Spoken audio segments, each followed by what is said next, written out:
vasati vasvika mudestiny. Pane ebato, kune rudzi runongonzwa kuti havafanirwa kupfuura nepano, havafanirwa kuenda kwavanofanirwa kuenda. Wakaipa sometimes nguva zhinji ndo mafaitiro anoita vanhu iwaya ekuti dzimwe nguva ukazvitarisa zvaunofanira kunge waachivha usati wazviachivha, kwaunofanira kunge wasvika usati wakusvika. But the struggles or the battles you are facing now, unotadza kunzwisisa kuti ko ndinomborisirwa dzei, ndinotukirwei, ndinovengerwei, nokuti achievement zvaunotarisira muupenyu tidai uinazvo hauna. Paunofanirwa kunge wasvika usati wasvika, but there is a battle along the way. Vana veIsrael havana kubuda Egypt kuti vatore wilderness. They were just passing through. Wilderness is a passing phase. But kune mweya inongonzwa kuti haufanirwi kungodarika nepano. Kureva kuti wakaipa kana achida kukufaita sometimes haakufaita nokuti waachiva. Anokufaita nokuti uri muright track inokusvitsa maachievement. So battle yauinayo nhasi sometimes haisi yekuti wawana zvaunofanirwa kuwana. Inyaya yekuti you are in the right track to reach where God wants you to go. Saka kune battle yauri kufesa today, not because you are successful, but the track or the way you have chosen can lead you to success. Saka wakaipa akatoziva kuti road yauri kufamba inokusvitsa mudestiny, haakumirire kuzokufaita wasvika, anotanga kutokurova usina kana sendi. No wonder Herod wanzwa kuti kwaberekwa mambo, wakatouya akatanga kuuraya vana Matthew 2, achiuraya vana vane 2 years and below. Iwo usha achitoziva kuti munhu anofanira kuzokwikvidza kana akawanza ma-elections nekudii, anofanira kunge ari munhu mukuru. Saka vana vaberekwa nhasi kuti vazokura vakwikvidze chigaro chake, dzimwe nguva anenge atofa kana achembera kana abva pachigaro. But wakangonzwa kuti ivava cheche ivava though a threat to my throne. Yeti vacheche ivava havana ability kana power serake, but anongonzwa kuti although vasina power, but they are still a threat. Why? Nokuti ane statement yaanzwa yokuti kwaberekwa mambo. Iye wakapiwa umambo, vaipanana umambo nezera uye nenhaka. But uyo aberekwa manje uyu angoberekwa ari mambo, haana kuberekwa kuti azova mambo, aberekwa nokuti ndi mambo. Saka threat iri paari Herod statement yekuti kwaberekwa mambo haisi age but information. Zvoreva kuti nyangwe vana havasati vakura kuti vatore chigaro chake, already they are anointed to take over.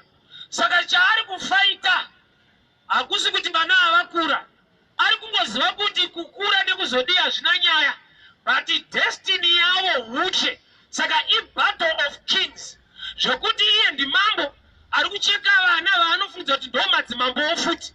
Saka uchiona kuti dzimwe nguva zvakataurwa naMwari pamusoro peupenyu hwako, nyangwe usati wazviwana ndozviri kukurovesa. Hausati wamambo uchiri munapukeni, but umwe mambo anochikinewe.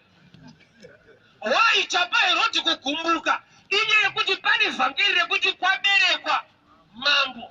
Hazvina basa kuti hasati akura, hasati agatwa. Saka iwo pawakaberekwa mwechina yakanzwa vhangeri redestiny yako kuti tsana zvinhu zvavo zvichaita tsana, upenyu hwavo huchaendeka. Saka chauri kuroverwa izvezvi hausati waanacho, pazvinozivikanwa kunzi uchachiwana. Kana mambo achiuraya vana akapfeka manapukeni, zvoreva kuti ari kuuraya information yaanzwa kuti kwaberekwa mambo. Haana basa yekuti hausati waamambo, but you are a threat. Saka uchiona kuti hausati waadi zvinhu zvaunotarisirwa nazvo muupenyu, but unongoroyiwa zvakadaro usina kana sendi kutadza kurara, sikirirwa. Chikoro hapana but haparariki. Noti munhu anofanira kungonzwa tsitsutsano wakafoira, but nekufoira ikoko umuke. Hausati waroyiwa uri dofu. Munhu ngashati Satani wachenda achitambisa mushonga. Haushanda, hauna munhu waunowirana naye, hauna chaunogona, but ukarara sonongonzwa muchitsikirirwa. That's a sign kuti kune information ine chekuita neushe hwako yakazikana kunegative. It's unfortunate kuti vekunegative world vanowanzosensa kana kuwanzowana information yevanhu vari kupositive. That's the reason concerning that. Oh, isu tiri vana vechiedza, veuku ndeverima. I'm sure that's the reason. Nokuti kana paine chiedza pane light up, munhu ari kurima anoona umwe ndopi. Saka vekurima achigona kuona kuti tsano zvinhu zvavo zvinoita, nokuti wechiedza ari palight haagoni kuona ari kurima, but wekurima ane advantage, anoona munhu ari pachiedza. Saka tinoti vanokuroya vane zvavakaona, iwe hausi kutombozviona.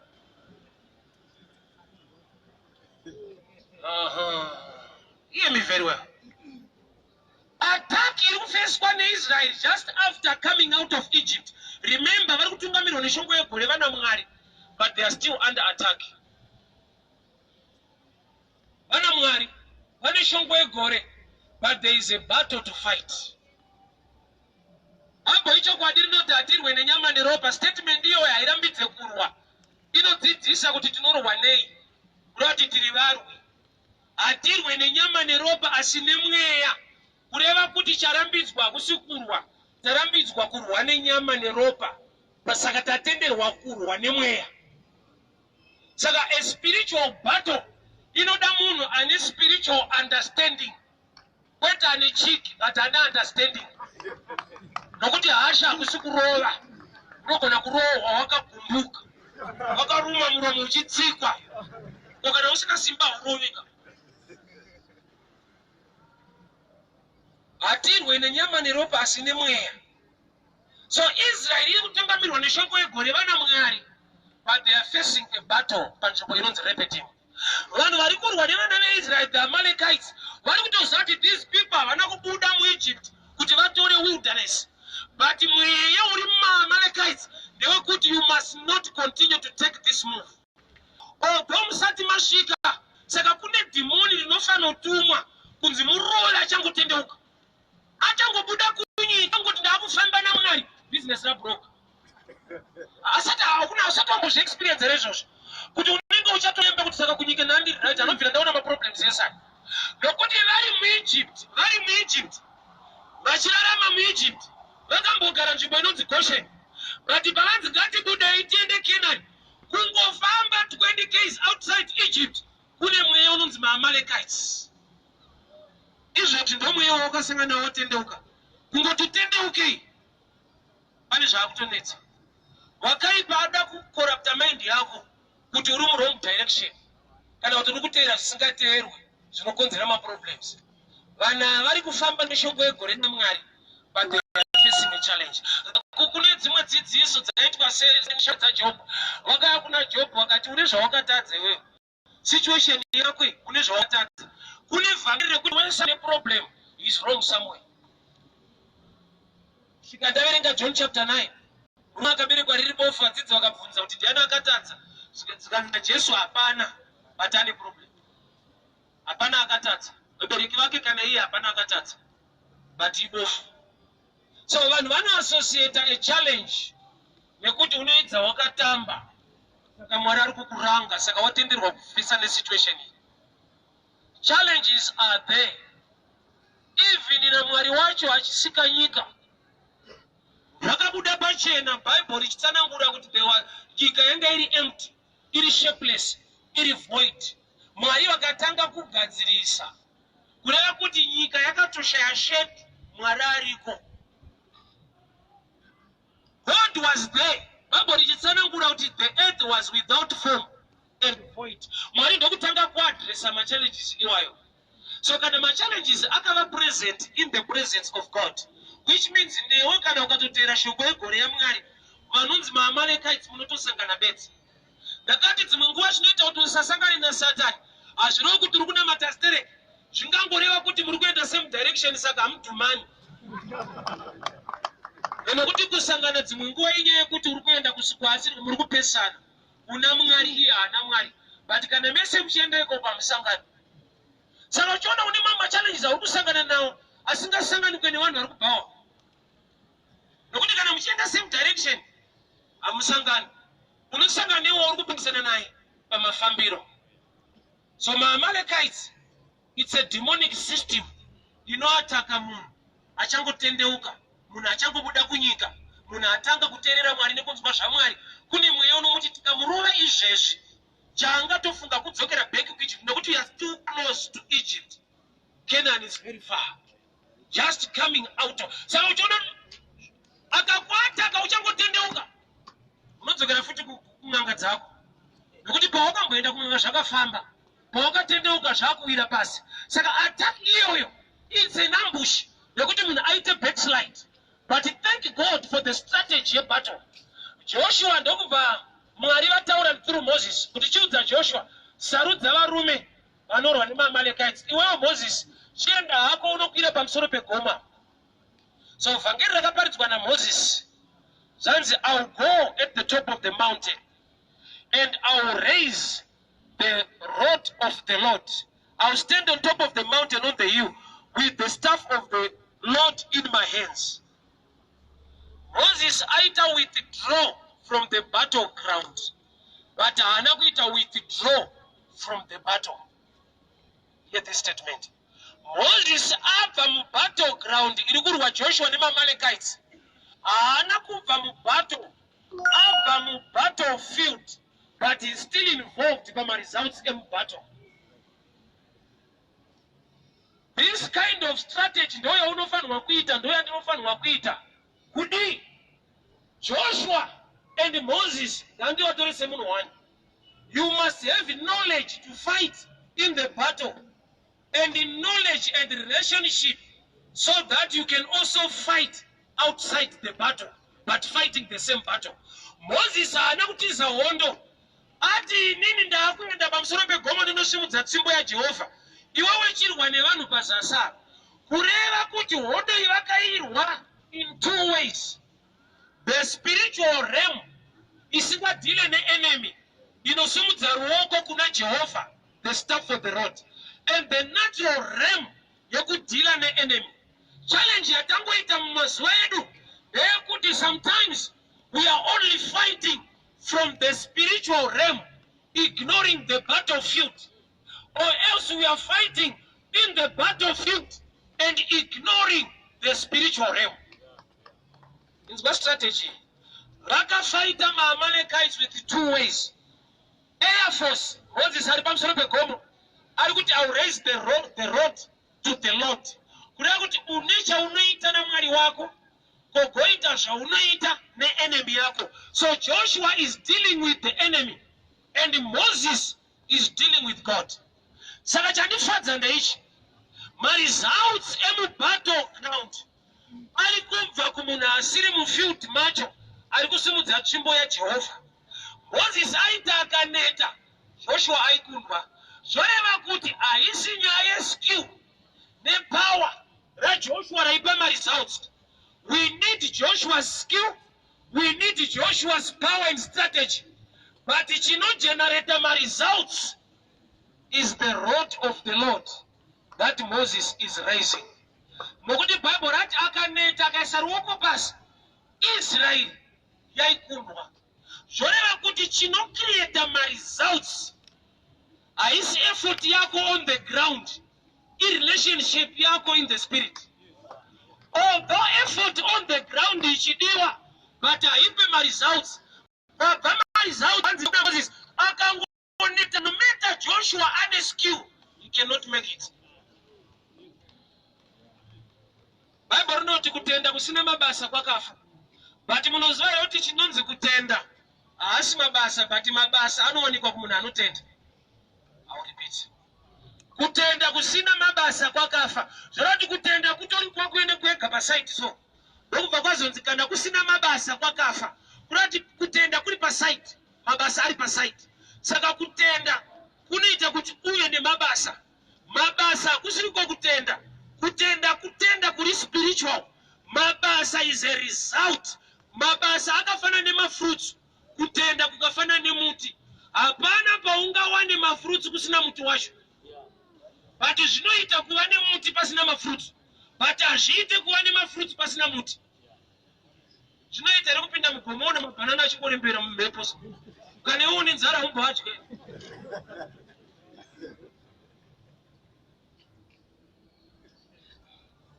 So Moses, in faith dimension, their relation, I kusimudza tsvimbo not against the enemy. He is raising the rod to the Lord. Saka relationship ya Moses nedenga will be some results on the ground. Alright, I'll help you this way. In the Botamba Bora so 1998, 1997, Mazo. Division 1, team and Fusions. Team Edu Yanga in Nanga. Training Tayenda, Jesse Taita, but together go camping on the Satit. Game of Rico San, Panem Dara, what you pass, I know Tipa, I'm a defender, I know what you should be some Masoki Simomo, keep up your Shaki. Nanga, enough in the Etan beats of trainer, Yakum Shonga Shanda. Yagato Zoti Borarica Uya, Shonga boys. You won't follow with Zoti Panopanda David yet, and you're going to Shonga. Ukasa hete nukuwa kumeso mshonga ulipo. Kurela kuti nganga yaita sa Moses wenu. Kuti munono wina mshonga. But make sure nyangwe panzi munono wina mshonga. Unododa munu.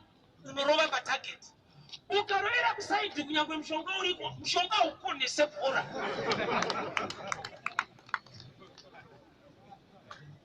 So chona nganga hiyo. Ichitoziva kuti bhora rine mari. Vanhu vari kuenda kunzoko vachidzoka nemazimari nebhora.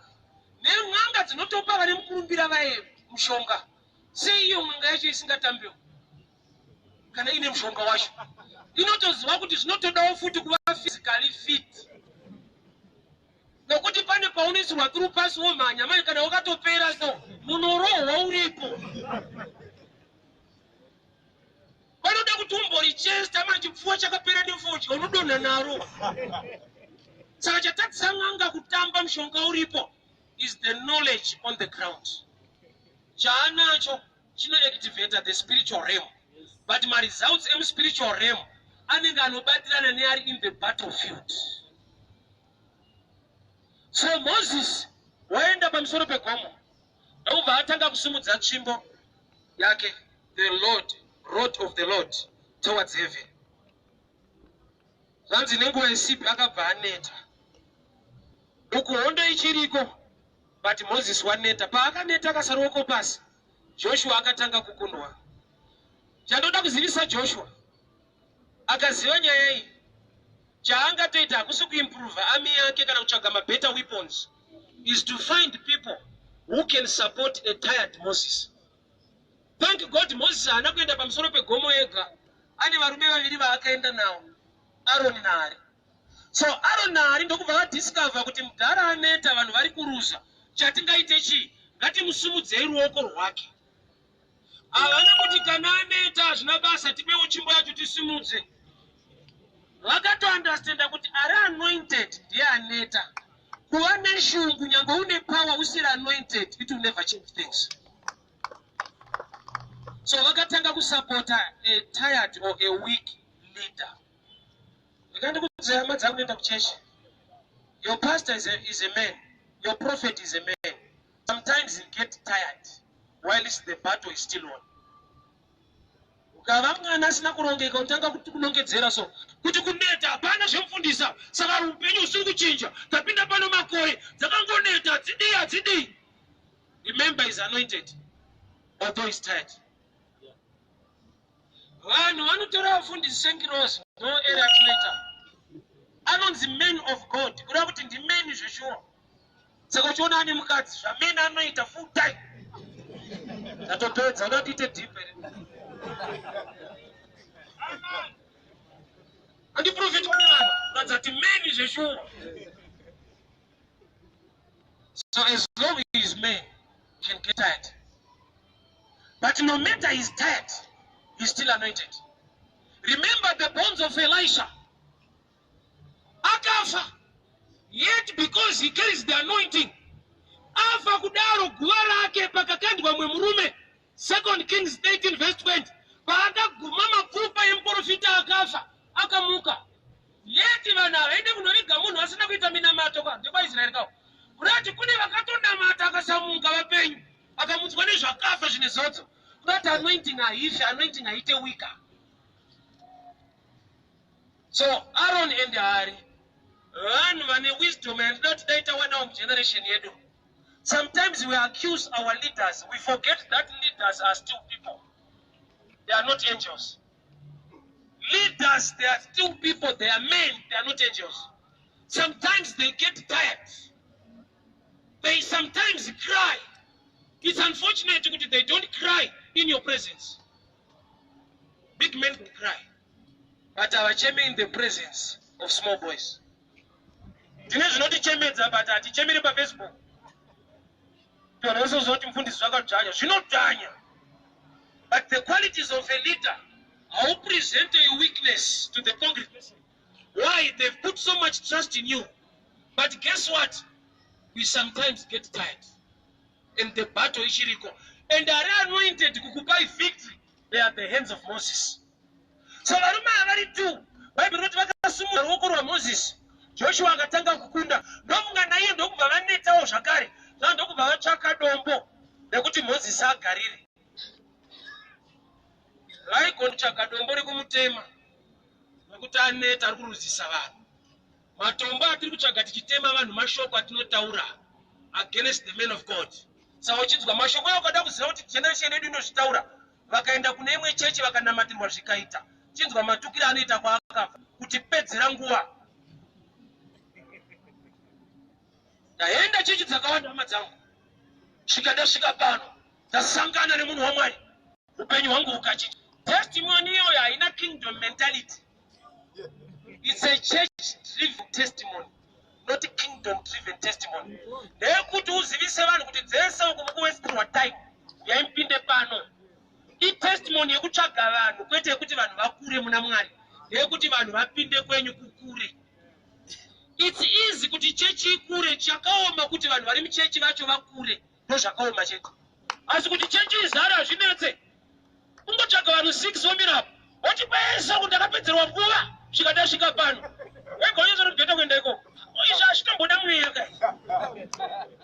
It's easy to win people.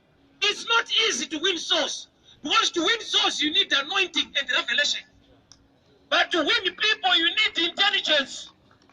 You can even criticize their pastor and their church and their doctrines. Automatically kana vari vana vadiki. Vanozwa kuti yako ndocha hiyo. Vanhu vasi kutendeuka vari kujoina. Wasanya kuti hauna kutendeuka andiri wakauya uri uchiri kuhura futi wamukati. Hauna kutendeuka uneyo wakachinja. Iwewe hauna kuchinja wakachinja chechi. Nokuti wakaudzwa kuipa kwenyu. Hauna kuidzwa kuipa kwezvivi zvauri kuita. Wakaudzwa kuipa kwapastor wako. Saka wese ataura kuipa kwoumwe pastor, they are right. Tofanira kupinda ikoko. Chikazoipawo. Vanhu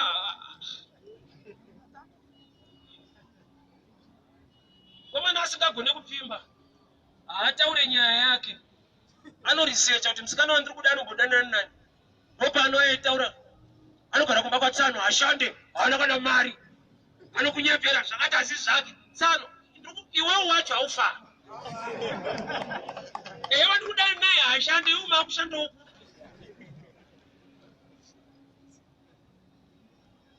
Pedzera nguva kumachechi kwese, zvikazodai. Inzwa. Ndikakuudza kuipa kwechechi yenyu. Ukapinda yedu hauna kutendeuka wajoina wacheterwa. Ukazoti pakazomuka umwanta kuipa kwedu unonzwa nekudzichinja. Enda ukachinja pa usina mari haudhakwe. I'm sorry. Kingdom yaMwari i-personal relationship yemunhu naMwari. Kwete organization yekuti I'm connected to the men of God. People they can also become. We can check Moses. A great leader who failed to enter Canaan with such miracles and power.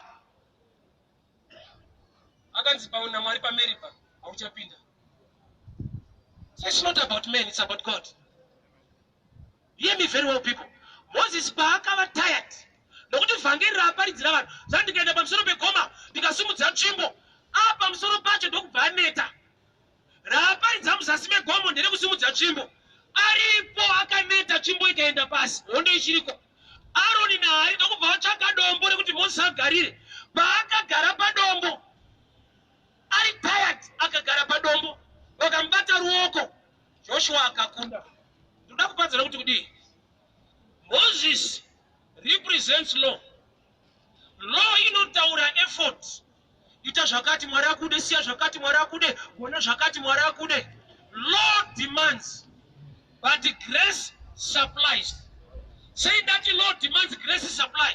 Nokuti Moses paakagara padombo, it's a sign yekuti he is now tired. Aneta ana zvaari kuitira vanhu, aneta is tired. But paagara padombo, dombo ndi Jesu. Jesu anokupa victory wakaneta, nokuti grace will supply the strength. Iwawe wega by law you cannot. Which means vana havana kukunda nokuti Moses akasimba, vakakunda nokuti pari dombo rawanikwa, Moses akagara pariri. Moses ilo law inofanirwa kukusarenda muna Jesu anova dombo, nokuti muna Jesu ndiye anokusupply strength. Kana wamira by law, you need your own effort. Bora paridza kuti ndikaenda pamusoro pegoma ndichanomira netsvimbo yangu, ndokubva amira kusvika honda isati yapera, ndokubva aneta. Ndokuona kuti vanhu vanorohwa nevhangeri randaparidza nekuti ndichanomira-mira. Vanhu ndokubva vatsvaga dombo nokuti Moses aneta, vakariwana akauya akagara padombo. Kugara padombo kureva kuti asisina kumira. Aparidza achiti kuti achienda pamusoro pegoma, zvanzi I'm going to stand. Aparidzira vanhu risiriro kwa. I'm going to stand with the rod of the Lord on the top of the... boy, he became tired. Vakomana ndokubva vatsvaga dombo vakariwana akagara.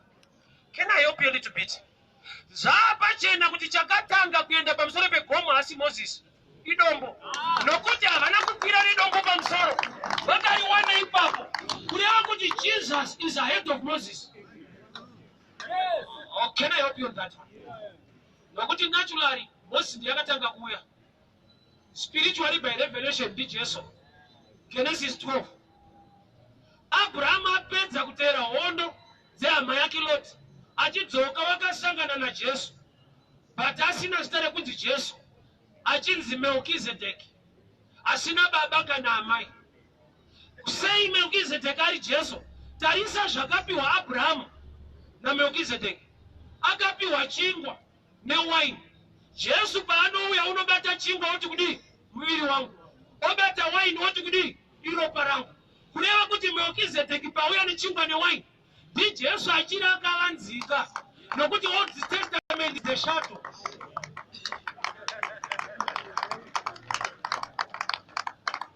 Reality is the saka Old Testament ndi Jesu akavharwa. New Testament ndi Jesu are revealed. So Abraham met it. That's why Jesu paakauya anodza vaJudha kuti Abraham akafara paakaona zuva rangu. Nokuti gwayana rakaonekwa pachikomo naAbrahama ndi Jesu, nokuti Jesu ndiye akazodziva rufu rwevanhu. Nokuti pachikomo Genesis 22 paifanirwa kufa munhu Isaac, but Abrahamu paakasumudza meso akaona gwayana rakabatwa pachikwenzi ndi Jesu ari padanda ari paCalvary, ari kuona solution to humankind, kuti haisi human sacrifice but it's the Lamb of God. So a tired Moses akagara padombo, which ndosaka Jesu achiti uyai kwandiri makaneta makaremerwa, ndichakupai zororo. Kuda kuti kana waneta kumira-mira neefoti yako kuti vaziva rest in Christ, nokuti muna Jesu ndomune kuzadzikiswa kwose. So a tired man gave Israel victory. A tired man. Mwari vanotoziva kuti we all fall short of the glory of God. We are now tired. We have tried a lot. We are tired. But our rest is in Christ. So vakachaka dombo, vakariwana. Zvoreva kuti dombo ranga riripo kudhara. Havana kukwidza naro. Mwari ndiye akaziva kuti law ichakundikana. Saka pese panokundikana law, people must find grace. Ndo zvakaita kuti mukadzi anonzi Ruth auye kuzororwa kugenealogy yaJesu naBoazi. Yeti murau waivako ndewekuti vaIsraeri havarore mamwe marudzi. But Ruth chakamuqualifyisa kuti arore ari muMoab inhau yekuti Ruth nzvimbo yaakabva inonzi Moab ndo nzvimbo yakafira Moses. Moses wakafa pagomo rinonzi Mount Nebo rinowanikwa muland of Moab. Saka Ruth paari kubva kuMoab, Mwari vari kungoti panofa law. Let's begin.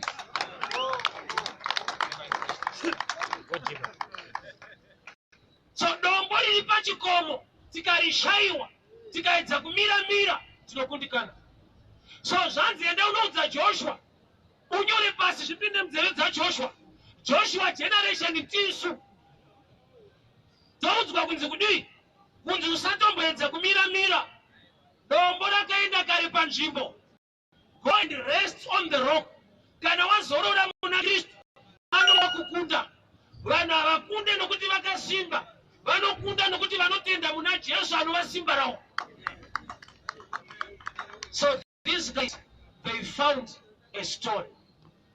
I'm sure that's what inspired even the boy called David. During the battle ya David and Goliath. Story no ndinakita story.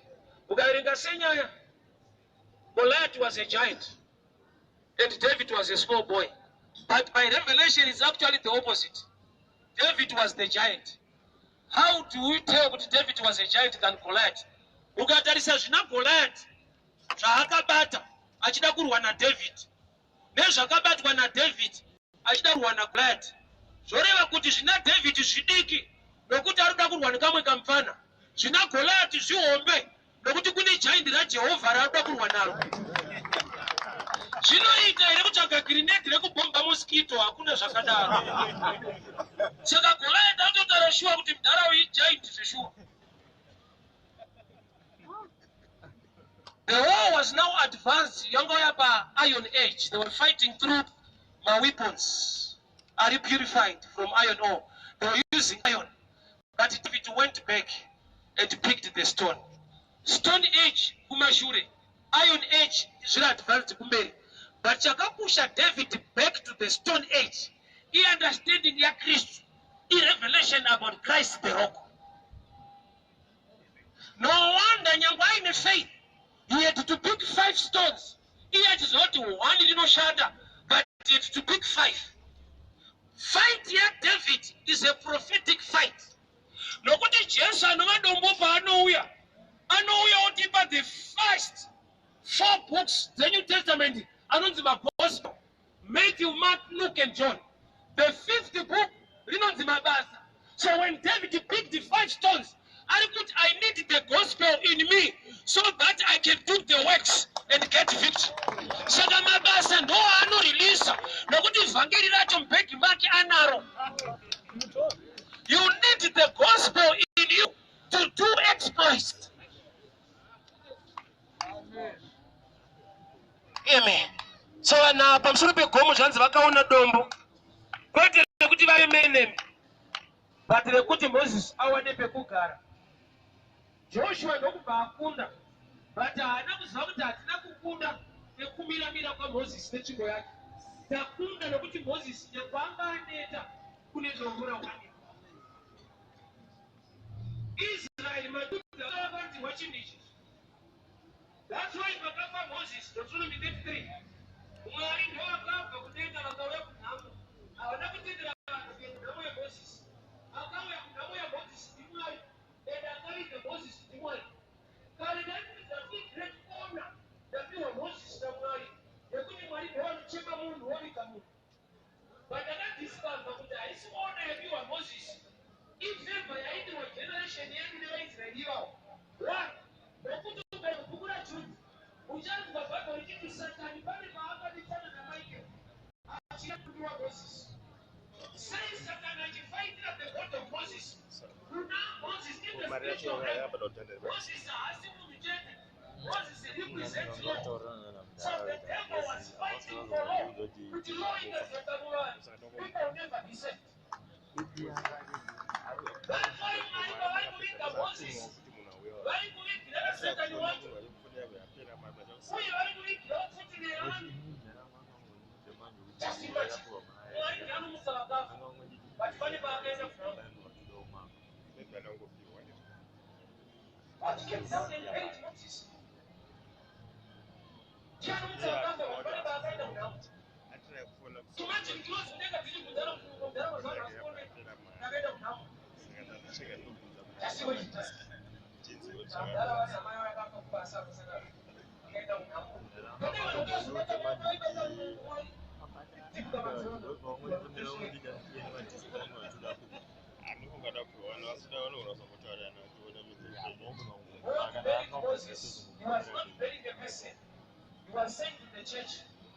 As long as it is zero by the law, you never know me. So I'm going to very low. Tikavika Moses, Tikavika Murao, it was Harame by grace. As long as it is zero by the Moses, I was a little of Basia.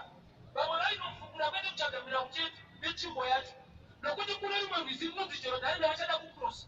So by experience, I was a Chiboyam that I know Mira. So, Moses, very weak of footing acceptations. Why? No good to Mariuna, you want to do anything. That's why by Jordan, once Joshua, I could step on the Jimbo. Akapari Zarakuti Gawanyike Makumbo. Why Latinika Makumbo? Oh, Kurambo, Mira, Frega Patanuka Waka Crosser. Jordan River is the only river. Jesu Paaka, we are no Paaka, Akanubaba Titwa. Saka Jesu can Akaita encounter them Fureba Jordan. Run Wakat, Natanga Fureba Jordan. Varukita encounter with Christ prophetically. Varikunzi minimum not being the Nikuda Masanga na Jesu. Ukawana Jesu, you can make heaven. By law, you can only cross the Red Sea. But by Christ, which is grace, you can enter the promised land. Danger alone day. Why find what we in the Nekudanga? Would you end the church? No good to regular worship. Baba's not a prayer chat. Why not all parents? Can I remember why? So imagine you were once you take a KGM. Then the Kubasa will back. That's the budget of the opinion. Don't know what we did around Jesus again. Sandra Jessa, I don't know it's no for us telling it that Namari food. That's why the birth of Jesus, Yagaita Sepuke in the challenge in Mary. But God was trying to speak to people through the challenge of Mary. Mary teacher Akashaya America Mugana. Akanumerikira Mudanga. Mudanga is a choice. If pressure could shaiwa. But the pressure you revelation. Kuan. If Kanavan Vaina Matangai. Rashienda Mudanga Mutora Mumbi Mangwa went up to church. Jesu Barumerika Mudanga. But Varutos Wakunza, we shall Tora Mombe Mavutora Christ. No putting zero by another American Mudanga.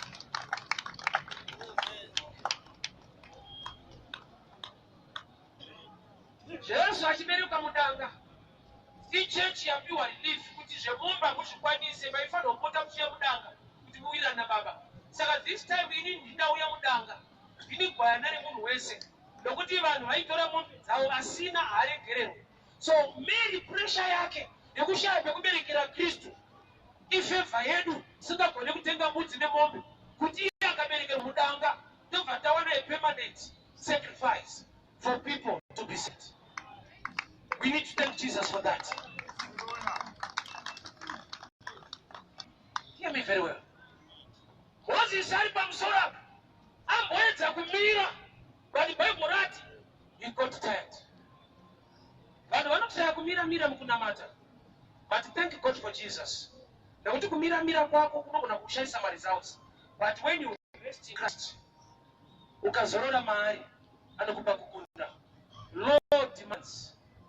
Grace supplies. It's better usorele pana Jesu than you try to make your own efforts. You know, kuti muna aende kudenga ne mabasa. Yamwe mabasa akanaka. Sure. Even when we denga ne mabasa, sometimes we're not supposed to preach Christ. We're supposed to preach good works. Kuti type bomi ende. Chakaita kusafari ze mabasa akanaka tipari ze Jesu. Dia akaita rakanaki sodari karonda kuita. Steve Jobs was supposed to be one of the candidates. And Bill Gates wanted to let a marine orphanage, millions. They are doing good works. But if I share Jesus, they cannot make heaven with good works.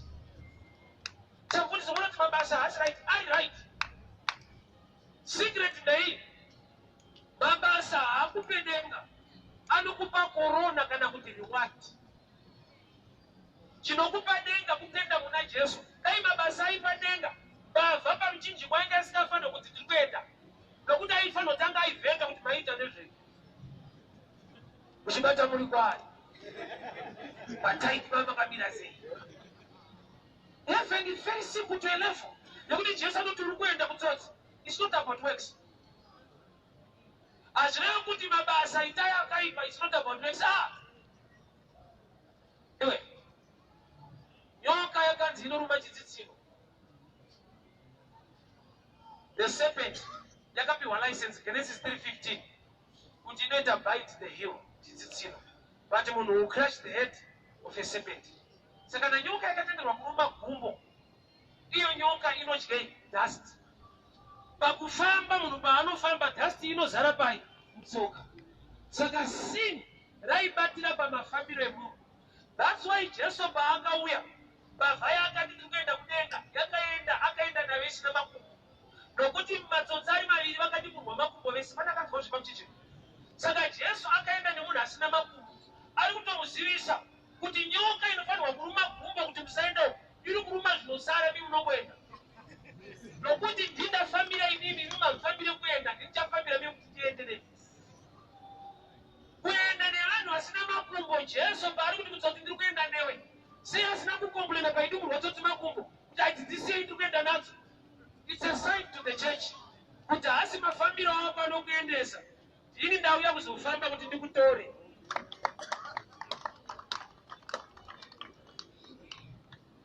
You need to take rest in Christ. Denje yemukoro wedu Christ wacho akabviswa center of attraction. Vanhu vakuparidza human efforts simudza kwechipo. As I said yesterday, kuti kune wrong concept pamusoro pekutendeuka. Vanhu vanoziya zvakaipa kunamata, which is wrong. Hey, hausiye zvakaipa kuti unamate, nokuti ukatosiya usati wakunamata kuti uzonamata. Isaini yekuti kunamata kunotodarikwa nezvaungochiita. Nokuti zvaungochiita watokwanisa kusiya kuti unamate. Pana kundinzwa? I'll repeat. Ukadzisiya zvakaipa unamate, Jehovha wasiya wouya. Hazvina basa kunamata kwacho nokuti wagara unotosiya uriko. Usundinzwa iwewe. Zvikadzisiya zvakaipa uye unamate, watoparidzirwa zvisirizvo. Nokuti ukatokwanisa kusiya usinganamate, zvinoti kusanamata kunamata nokuti kunotoita kune simba rekutosiye. Iwe unichinzwa chopisa kaizvo. Unouya wakadaro kuna Kristu anokupa power rekusiya.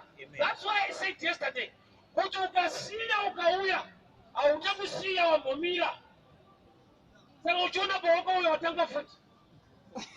Ukangoona wagona kusiya wega hauna kusiya wambomira. Ane ability ane simba rekuti uregere zvakaipa ndiJesu. Ukaona uchikwanisa kusiya wega hakunzi kusiya kumbomira. It's a matter of time. Wafana nemunhu abroka obva ati andichada doro. Andamira ndobatebata zviwo. Changweta 1 2. Whole concept yegospel uya wakadaro nokuti haurambe wakadaro. Hausiye kuti unamate, unouya kuna Jesu ane simba rekuti usiye kuti panamatike. Iyo yekunzi siya unamate kuparidzirwa human effort. Human effort kusongedzwa chimbo saMoses. But ukatosiya wega unosvika paunoneta. Nokuti chinzwa Jesu akakusiyisa zvakaipa anokupa nzira yakanaka. Hakuna chinobohwa chekuti wasiya kuhura but woshayiwa nyasha dzemamwe mararamiro unopedzisira wakuhura futi. Nokuti landlord anoda rent. Even matendeuka muri chifeyo maibvisa mari nekufewa. Ukatendeuka mwedzi uchipera hamukeshe minomato. Landlord anongoti sisi tipeyo kandipa katendeuka. Unodzokera wega, kuti kana wakasiya wega